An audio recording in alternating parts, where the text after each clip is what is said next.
হাতের রান্নাটি কেমন সেই পরিচয়টা তো আমাদের আগে পাওয়া দরকার। ঠিক আছে মা, আমি চেষ্টা করব আপনাদের সবাইকে আমার রান্না খাইয়ে খুশি করার।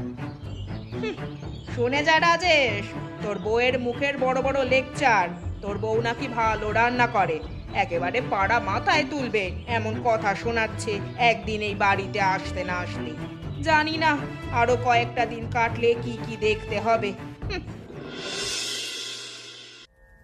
বৌদি, তুমি তো দেখছি সত্যি সত্যি এত সকালবেলা উঠে রান্না করে ফেলেছো। আমি তো বিশ্বাসই করতে পারিনি।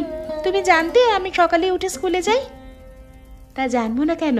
তুমি আমাকে এত ভালোবাসো আর আমি তোমার সম্বন্ধে এতটুকু খোঁজ রাখতে পারবো না? এখন স্কুলের দেরি হয়ে যাচ্ছে, এই নাও, এটা তাড়াতাড়ি ব্যাগে ভরে নাও। হ্যাঁ, তার আগে বলো তুমি কি দিয়েছো আজকে?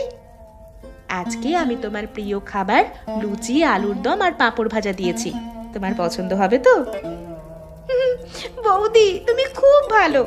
এখানে মাত্র একদিন এসেই তুমি আমার পছন্দটাও জেনে ফেলেছো। আচ্ছা, কিন্তু আজকে খেয়ে এসে কিন্তু বলতে হবে কেমন লাগলো।